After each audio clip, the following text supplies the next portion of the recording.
जय Hind to all. Hello defence aspirants, welcome to Centurion Defence Academy. मैं रिजवान खान आप सबका वेलकम करता हूं।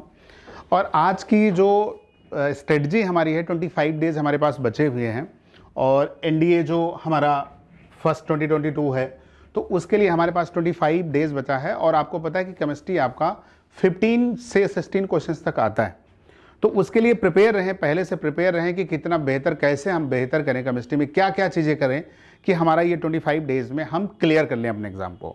तो उसके लिए स्ट्रेटजी हमारी है कि कैसे क्या करेंगे। तो टारगेट हमारा होना चाहिए एनडीए फर्स्ट 2020, ये टारगेट हमारा है। अब आ जाते हैं सबसे पहले टॉपिक स्ट्रेटजी की बात करें एनडीए फर्स्ट 2022 का। तो टॉपिक स्ट्रेटजी में अगर आते हैं कि कैसे क्या करें, कितना बेहतर करें, कैसे क्या कर लें। तो अब देखो, तो इसमें ये हम लोग करने वाले हैं कि कैसे क्या करें।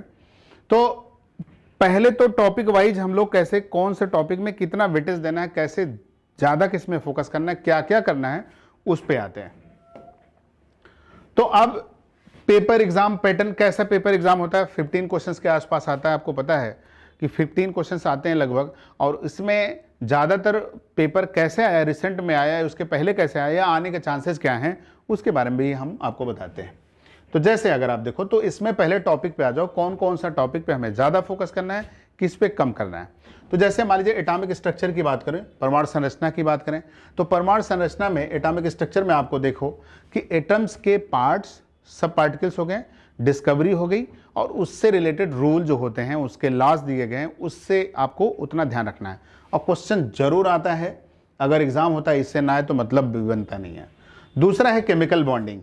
अब केमिकल बॉन्डिंग में क्या आता है, केमिकल बॉन्डिंग में कितने हाइड्रोजन बॉन्ड है, कौन सा कोवेलेंट बॉन्ड है, कौन सा आयनिक बॉन्ड है, कौन ज़्यादा स्ट्रॉन्ग है, कौन वीक है, वंडरवाल क्या होते हैं, वो सारी चीज़ें हो गई।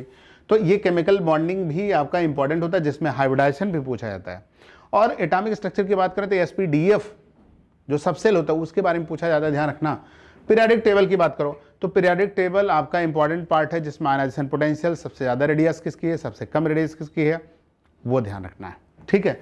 और वो सारी चीज़ें, छोटी छोटी चीज़ें आपको ध्यान रखना है बहुत। इसमें तो इन तीनों में कोई बहुत ज़्यादा फार्मूला वगैरह कुछ है नहीं, तो कोई दिक्कत नहीं है। रिडॉक्स रिएक्शन, रिडॉक्स रिएक्शन में आपको ऑक्सीडेशन और रिडक्शन निकालना आपको आना चाहिए।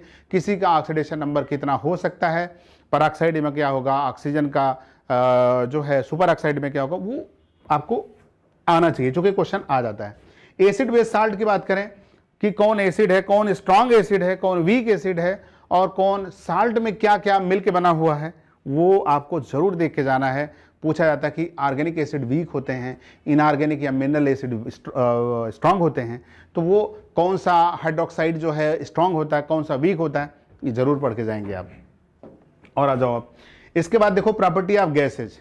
गैसेज के सिद्धांत हैं, गैसेज के जो सिद्धांत हैं उसमें बॉयल्स लॉ कौन से, चार्ल्स लॉ क्या, इसके 2-3 जो फार्मूले दिए हैं ना, आइडियल गैस इक्वेशन और चार्ल्स का लिए रूल क्या है, और जो है बॉयल्स का क्या है, वो उतना ध्यान दे के जाना है। बायोमॉलिक्यूल्स की बात करें तो जैसे ग्लूकोज है, फ्रक्टोज है, और उसी बायोमॉलिक्यूल में पॉलीमर वगैरह भी आ जाते हैं उसी कैटेगरी में। अगर देखो तो बायोमॉलिक्यूल में ग्लूकोज, ग्लाइकोजन क्या है, सुक्रोज क्या है, किस में कौन पाया जाता है, उससे रिलेटेड पूछा था। पॉलीथीन वगैरह, पॉलीमर वगैरह पूछा था। फर्टिलाइजर में एनपीके होता है, फर्टिलाइजर कौन है कौन नहीं है, यूरियम कितना परसेंटेज होता है, नाइट्रोजन, ऐसा पूछा जाता है क्वेश्चन।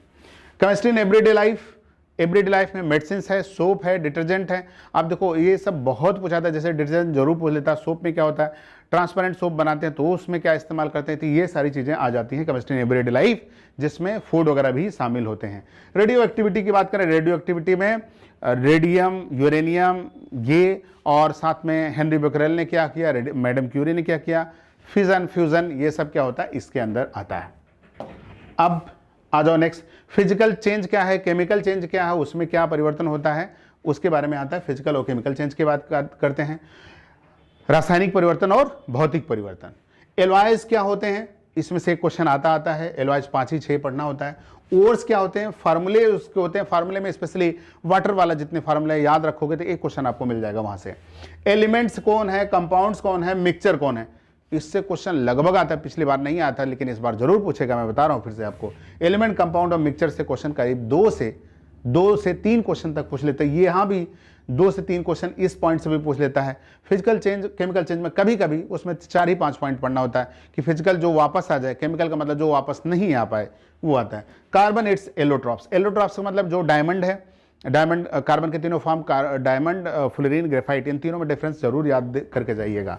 ठीक, तो ये कुल मिला के ये हमारी स्ट्रेटजी रही कि इस टॉपिक को, इतने पॉइंट्स को देखो, कुल मिला के फार्मूला आपको एलवाई ओर्स, ये सब फार्मूले, और क्या कुछ मेन जो टॉपिक हैं, केमिकल बॉन्ड और एटॉमिक स्ट्रक्चर और पीरियोडिक टेबल, और रिडॉक्स में कुछ वही ऑक्सीडेशन रिडक्शन निकालना है, इलेक्ट्रोकेमिकल सीरीज का कुछ पॉइंट जरूर याद करके जाइएगा, और गैल्वेनाइजेशन क्या है, ये मतलब छोटे छोटे पॉइंट्स आपको ध्यान रखे जाना है। और प्रीवियस ईयर जरूर करके जाएंगे, प्रीवियस ईयर 10 ईयर का प्रीवियस ईयर स्पेशली मैं बोल रहा हूँ। एनडीए का तो करेंगे, कोशिश करिए सीडीएस का भी प्रीवियस ईयर आप केमिस्ट्री का कर डालें, ये ज़रूर फायदा मिलेगा। और मुझे उम्मीद है, आप सभी से उम्मीद है कि आप लोग बेहतर परफॉर्म करेंगे, आपका रिजल्ट बेहतर हो। आप सभी के लिए बहुत सारी विशेष हैं कि आप रिजल्ट जो है आप बहुत अच्छे से क्लियर करें, एग्जाम अपना क्लियर करें और फिर से आप एक ऑफिसर बने। तो बस यही बेस्ट विशेष आपके लिए है। ओके, थैंक यू एंड जय हिंद।